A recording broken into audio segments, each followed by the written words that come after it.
आज का ये एपिसोड शुरू करने से पहले एक छोटी सी बात। क्या आप भी अपना पॉडकास्ट बनाने की सोच रहे हैं? तो एंकर ट्राई कीजिए। ये पॉडकास्ट बनाने का सबसे आसान तरीका है। नंबर 1, ये फ्री है। नंबर 2, इसमें कई सारे ऐसे टूल्स हैं जो आपको अपने फोन और कंप्यूटर पर रिकॉर्ड और एडिट करने की फैसिलिटी देते हैं।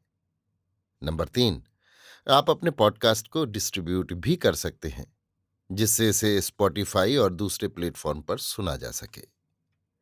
तो डाउनलोड कीजिए फ्री एंकर ऐप या विजिट कीजिए anchor.fm पर अपना पॉडकास्ट स्टार्ट करने के लिए। ये तो थी एक छोटी सी जानकारी, और अब शुरू करते हैं एपिसोड का सिलसिला। तो आज के एपिसोड में लीजिए सुनिए किशोरीलाल गोस्वामी के लिखे उपन्यास खूनी औरत का सात खून का 13वां परिच्छेद, दो सज्जन, मेरी यानी समीर गोस्वामी की आवाज में। उस बदजात थानेदार के जाने पर वे दोनों चौकीदार मुझसे बातचीत करने लगे। वे दोनों बेचारे बड़े भले आदमी थे। उनमें से एक दियानत हुसैन तो मुसलमान थे और दूसरे रामदयाल ब्राह्मण। बातों ही बातों में उन दोनों को मैंने अपनी सारी राम कहानी सुना दी, जिसे सुनकर वे दोनों बेचारे बहुत पछताने लगे और यों कहने लगे कि दुलारी, जो खून तुम्हारे घर में हो गए हैं उनके कसूर में आश्चर्य नहीं कि तुम ही सजा पा जाओ और वो कसूर तुम्हारे ही गले मढ़ा जाए। पर कुछ परवाह नहीं, जन्म लेकर कोई बार बार नहीं मरता। तुम्हारा धर्म जो नारायण ने बचा दिया, उसके मुकाबले में फांसी की तख्ती कोई चीज ही नहीं है। यदि धर्म और परमेश्वर कोई चीज हैं तो वे दोनों तुम्हें अच्छी गति देंगे और परलोक या दूसरे जन्म में तुम सुख पाओगी।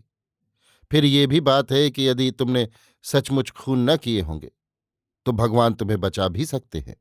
आहा, मैं उन दोनों भले चौकीदारों की हमदर्दी से भरी और सच्ची बातें सुनकर बहुत ही प्रसन्न हुई और कहने लगी, हाँ भाइयों, मैं मरने से नहीं डरती, इसीलिए तो आप यहां आकर हाजिर हो गई हूं।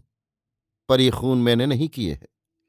ये सुनकर दियानत हुसैन ने कहा, पर जो तुम यहां न आकर गंगा में डूब मरती तो कहीं अच्छा होता, क्योंकि जिस धर्म को बचाकर तुम यहां आई हो वही धर्म तुम यहां कभी न बचा सकोगी, क्योंकि ये थानेदार ऐसा कमीना है कि तुम्हें अछूती कभी न छोड़ेगा और तुम्हारी आबरू बिगाड़ कर तब दम लेगा।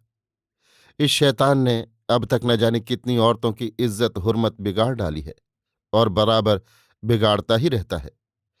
इस गांव के लोगों का नाकों में दम आ गया है, पर बेचारे लाचार हो रहे हैं, क्योंकि इस नालायक की किसी तरह यहां से बदली भी नहीं होती। इसका साथी हींगन भी एक ही शैतान है और इन बदमाशों ने इस गांव में तहलका मचा दिया है। मेरी सरकार बहादुर तो अपनी रियाया की भलाई के वास्ते पुलिस का महकमा खोल बैठी है, पर इस महकमे में बाजे बाजे ऐसे कमीने घुस आते हैं कि जिनसे रियाया को उल्टा और परेशान होना पड़ता है। बेचारे दियानत हुसैन की बातें सुनकर मैं मन ही मन बहुत ही डरी कि हाय, अब मैं किस बला में आ फंसी। अस्तु मैंने उनसे यों कहा, भाई साहब, तो यहां मैं क्या करूंगी? हाय, क्या आप लोग मुझ अनाथ लड़की को नहीं उबार सकते? मेरी बात सुनकर रामदयाल मिश्र ने दियानत हुसैन से कहा, भाई, ये लड़की साक्षात सिंहवाहिनी दुर्गा है, सो ये अपने सतीत्व के बल से आप अपना धर्म बचा सकेगी। रही हम लोगों की बात, सो भला हम लोग इसकी कौन सी सहायता कर सकते हैं? ये सुनकर दियानत हुसैन ने कहा, हाँ भाई साहब, ये तो ठीक बात है, क्योंकि हम लोग एक महज मामूली चौकीदार हैं। ऐसी हालत में हम लोग एक कैदी औरत को उस अय्याश और बदकार अब्दुल्ला थानेदार से क्यों कर बचा सकते हैं? हाँ, अगर ये औरत कैद न होती और यों ही यह आप हंसी होती तो हम लोग इसे चुपचाप भगा दे सकते थे। पर जबकि ये नौजवान लड़की खुद यहां आकर फंस गई है, तब भला इसे हम लोग कैसे छोड़ सकते हैं? भाई, अपनी अपनी जान सभी को प्यारी होती है, इसलिए इसे हम लोग कैसे यहां से भगा दें? चौकीदार दियानत हुसैन की बात सुनकर रामदयाल ने कहा, हाँ भाई, ये सब बातें तो तुम ठीक कह रहे हो। बाद इसके मेरी तरफ घूमकर उन्होंने मुझसे यों कहा, बहन दुलारी, अब तुम केवल भगवती का ध्यान करो, क्योंकि उसके अलावे अब्दुल्ला थानेदार से तुमको कोई भी नहीं बचा सकता। ये सुनकर मैंने यों कहा, सुनो भाइयों, मैं यहां से भागना नहीं चाहती और न यही चाहती हूं कि तुम लोग मुझे यहां से भगाकर खुद आफत में फंसो। अजी, जो मुझे भागना ही होता तो मैं आप यहां आती ही क्यों। सो मैं भागना नहीं चाहती और न फांसी से ही डरती हूं। पर हां, मैं अपने धर्म के लिए अवश्य घबरा रही हूं कि कहीं मेरा वही अमूल्य सतीत्व न जाता रहे। हाय, जिस सतीत्व की रक्षा के लिए मैं यहां आई, वही सतीत्व थानेदार अब्दुल्ला के हाथों गंवाना पड़ेगा। अच्छा, आप लोग मेरे लिए कोई चिंता न करें, क्योंकि अब मैंने ये बात भली भांति समझ ली कि भगवती की जो इच्छा होगी वही होगा। ये कहकर मैं फूट फूट कर रोने लगी और रामदयाल तथा दयानत हुसैन मुझे ढांढस देने लगे। घंटे डेढ़ घंटे के पीछे मैं कुछ शांत हुई और रामदयाल और दयानत हुसैन के साथ थानेदार अब्दुल्ला के चाल चलन के विषय में बातचीत करने लगी। उन दोनों ने उसके अत्याचार की बहुतेरी कहानियां मुझे सुनाई, जिन्हें मैंने खूब मन लगाकर सुना। सब कुछ सुन लेने पर मैंने उन दोनों की ओर देखकर यों कहा, तो भाइयों, इस गांव के लोग ऐसे बदमाश थानेदार की रिपोर्ट सरकार में क्यों नहीं करते।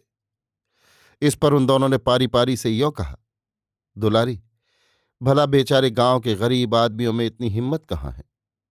बस इतनी बातचीत होने के बाद रामदयाल मिश्र एक लोटा भरकर दूध ले आए और मुझसे बोले, ये चंडाल थानेदार तुम्हें खाने पीने के लिए कुछ भी न देगा, इसलिए ये गाय का दूध मैं लाया हूं, इसे तुम पी लो।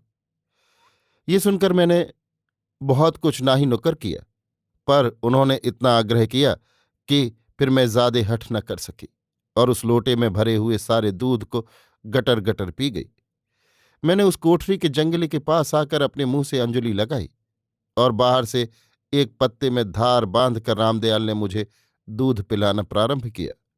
यों जब मैं सब दूध पी गई, तब उन्होंने कुएं का ताज़ा पानी लाकर मेरा हाथ मुंह धुला दिया। फिर वे दोनों घूम घूम कर मेरी कोठरी की चौकसी करने लगे और मैं अपने पिता की शोचनीय मृत्यु और उनका यों ही बहा दिया जाना स्मरण करके फूट फूट कर रोने लगी। मुझे वे दोनों बार बार समझाते थे, पर जब नदी का बांध टूट जाता है तब क्या उसकी धारा का वेग रुक सकता है। खैर, इसी तरह मैं घंटों तक रोया कि फिर आप धरती में लुढ़क गई और नींद ने मुझे अपनी गोद में सुला लिया। यहां पर इतना और भी समझ लेना चाहिए कि मैं जिस कोठरी में बंद की गई थी उसकी धरती में पुआल बिछ रहा था, इसलिए मुझे कोई कष्ट न हुआ और मैं देर तक बेखबर पड़ी पड़ी सोया कि। अभी आप सुन रहे थे किशोरीलाल गोस्वामी के लिखे उपन्यास खूनी औरत का सात खून का 13वां परिच्छेद, दो सज्जन, मेरी यानी समीर गोस्वामी की आवाज में।